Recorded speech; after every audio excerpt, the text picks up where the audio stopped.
boys and girls, while you were taking the AP exam, we commenced looking at the post-lab sheet for the explosion lab. So most of it I think you can get from the photos that I've posted.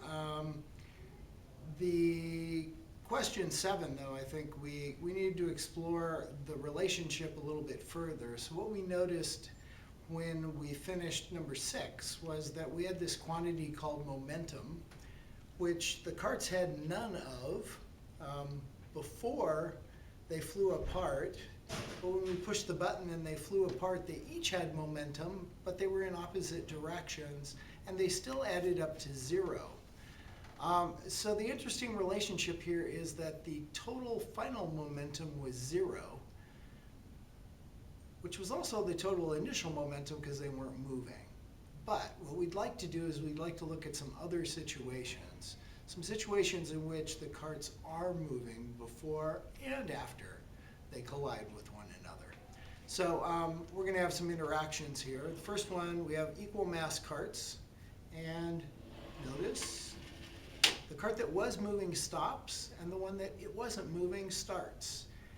And you'll notice that the cart that was moving loses all of its momentum and transfers all of it to the cart that was not moving. So the total momentum at the beginning and the total momentum at the end are still equal.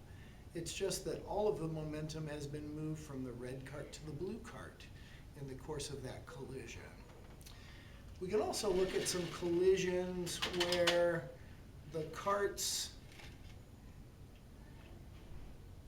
stick together. So look what happens here.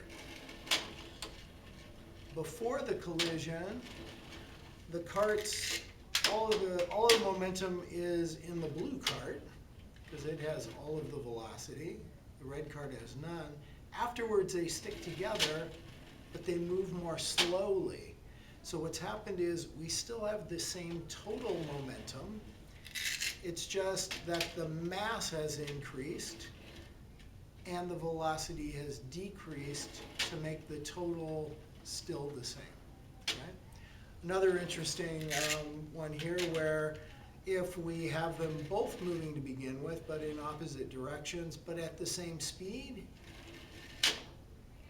when they meet, they had equal but opposite momentums here. When they meet, they end up with 0, but that's because one had positive and one had negative momentum, and when they met, boop, they still add up to 0, both before and after.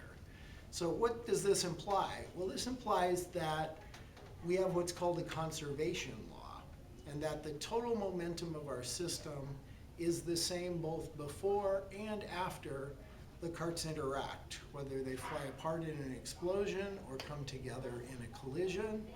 The total amount of momentum remains the same before and after they